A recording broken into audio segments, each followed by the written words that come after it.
जननी, जिसे हम प्यारी माँ कहते हैं। माँ जिस तरह अपनी संतान से स्नेह रखती है, उसके लिए निस्वार्थ त्याग देती है, ऐसा दूसरा उदाहरण इस संसार में मिलना संभव है। भारतीय संस्कृति में माँ का ईश्वर से ऊपर की दर्जा दिया गया है। माँ के बिना हमारे जीवन की कल्पना करना भी बेमानी है।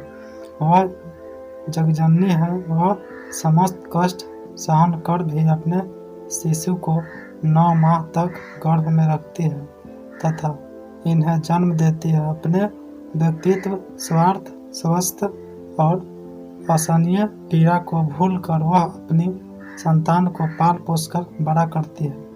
अपनी संतान का जीवन सुखी हो, इसके लिए वह समस्त कष्टों और प्रताड़ना को सहर्ष स्वीकार कर लेती है। उसका हृदय सागर और बड़ा और माँ का ममता आसमान से बढ़कर होती है।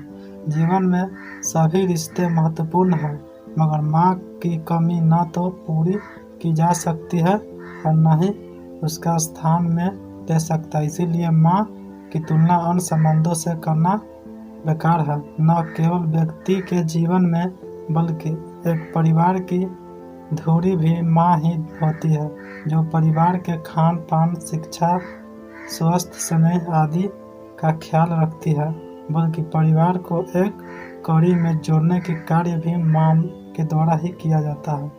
परिवार की तमाम समस्याओं, आर्थिक तंगी, स्वयं या स्वास्थ्य के गिरावट की उपरांत भी वह अपनी संतान, पति, सास, ससुर आदि के दुख दर्द को दूर करने के लिए सदैव तत्पर रहती है।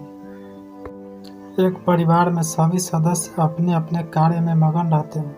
कोई स्कूल जाता है तो कोई अपने हार्ड वर्क में जुटा हुआ रहता है, कोई ऑफिस के काम में, पर माँ सभी के लिए खाना बनाना, खिलाना, घर का ख्याल रखना आदि में व्यस्त रहती है।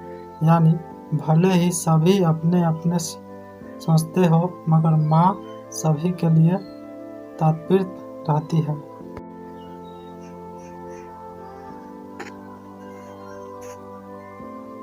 माँ के जीवन का अधिकतर और बहुमूल्य समय अपनी संतान के देखभाल में ही व्यतीत होता है। सभी लोग जब खर्राटे भरी नींद में सोते हैं, तब भी माँ रात कई बार जागकर अपनी संतान को देखती रहती है। वह कम भोजन और कम नींद में उपरांत भी सबसे अधिक काम और सर्वाधिक चिंता करने वाला माँ ही होती है।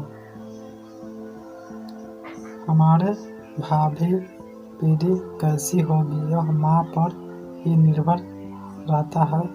बच्चे को माँ के संस्कार और शिक्षा की नींव पर भविष्य की इमारत खड़ी करनी होती है।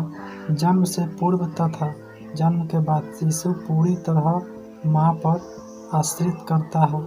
उसे अपना दूध पिलाकर बड़ा करने के बाद बोलना, चलना, पढ़ना, संस्कार के बारे में ज्ञान माँ के मार्गदर्शन में ही उस बच्चे को प्राप्त होता है।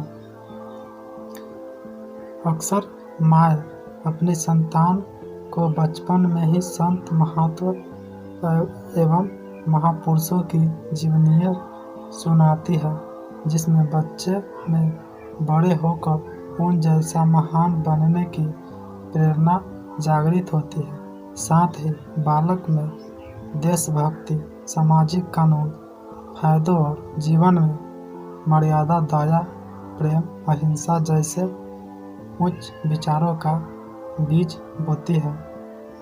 बालक के चरित्रवान, गुणवान एवं आदर्श बनाने में बड़ा योगदान माँ का होता है। चाहे अब तक के महान लोगों की जीवन उठाकर देख लीजिए, उनके जीवन को शिक्षा देने वाला माँ ही थी। वह एक तरफ संतान के प्रति स्नेही भाव रखकर उसके सुरक्षा, प्रेम और शक्ति के भाग जगाती है, तो वही डांट फटकार कर उसे गलत राह पर जाने से रोककर सहनशील धैर्यवान बड़ों की आज्ञा के पालन करने जैसे गुणों व स्वस्थ प्रशिक्षण के माध्यम से रोजमार्गों का जीवन में यूं ही मूल्यांक सीख देती है। वो सब हमारी माँ ही करती है जो कि अपने बच्चे को गलत राह पे ना जाए। किसी बालक के चरित्र के उत्थान और पतन में माँ की बुद्धिमत्ता का बड़ा महत्व होता है। इस तरह यह कहा जाता है, माँ ही बालक की पहली गुरु होती है जो सही गलत का ज्ञान कराकर उन्हें भावी जीवन के लिए तैयार करते हैं, जो कि आगे वो गलत राह पर ना चले। सभी माँ को अपनी संतान सर्वप्रिय होती है। वह अनेक के लिए सभी के लड़ झगड़ सकती है, मगर कई बार यह भी देखने को मिलता है कि लड़के लालन पोषण तथा अच्छी परवरिश में माँ को दिल के साथ साथ बुद्धि का उपयोजित उपयोग करना चाहिए, क्योंकि इसके बिना बच्चा बिगड़ भी सकता है। देखा गया है कि माँ द्वारा अधिक लाड़ प्यार करने वाली संतान आगे चलकर लापरवाह और पथभ्रष्ट या अधिक संकालु स्वभाव की लक्ष्य के बाद हासिल होता है। इसीलिए माँ भी बच्चे को कई बार ऐसे जटिल कार्य भी देती है जिससे उसे अधिक परिश्रम करनी पड़े, ना कि उसे घर में बैठाकर रखें।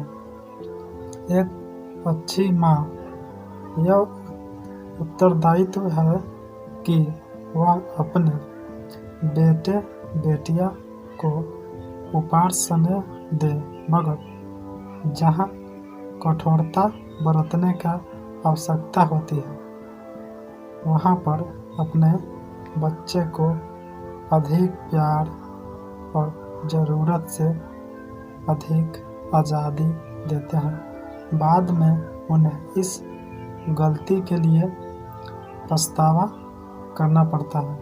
इसीलिए बच्चे को ज़्यादा छूट ना दे। आधुनिक युग में माँ अपनी दोहरी जिम्मेदारी को निभा रही है, एक गृहिणी के रूप में तथा दूसरी व्यवसाय एवं उद्यम उच्चालित कर रही है। देश में दोहरी जिम्मेदारियों निभाने वाली महिलाओं एक बड़ा ही वर्ग है,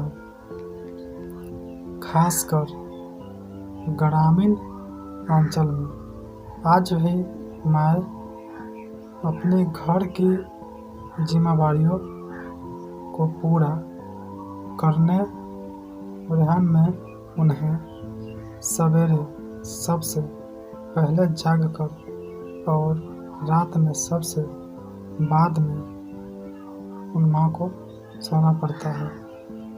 वह माँ ही है जो दिन भर काम करने के बाद जो घर के काम है करके आराम के बजाय एक गृहिणी के रूप में अपनी भूमिका निभाती है, जो अदा करती है। इस दोहरे जीवन में निम्न नहीं रख पाती है। इसके बावजूद वह बड़ी से बड़ी विपदा हो, कष्ट हो और अपने शासन से हरा देती है। वास्तव में मर्द शक्ति की तुलना किसी से नहीं की जाती है। जो माँ का शक्ति है उससे तुलना किसी से नहीं की जाती है। इन माँ का शासन और सहनशीलता की बराबरी किससे नहीं की जा सकती है। दिन भर काम करके कला केवल माँ ही होती है। पुरुष चाहकर भी इस कार्य को नहीं कर सकते, कभी असफल नहीं हो पाते हैं। हिंदू धर्म ग्रंथों में एक बात सच ही कही गई है कि माँ देवताओं की तरह पूज्य होती है। हमारे परिवार के संकटों की पालनहार माँ ही सच्चे सम्मान की हकदार है। हमारे प्रत्येक के जीवन में उनका बड़ा महत्व है। हमें इस बात का एहसास कर वक्त होना चाहिए तथा माँ बाप को बोझ मानने के बजाय जीवन में उनकी सेवा करनी चाहिए। उम्मीद करता हूँ दोस्तों आप लोगों को यह कहानी में दी गई जानकारी अच्छी लगी हो, तो आप हमारे चैनल को सब्सक्राइब कर दीजिए और वीडियो को लाइक कर दीजिए और बेल आइकन को प्रेस कर दीजिए। जय हिंद।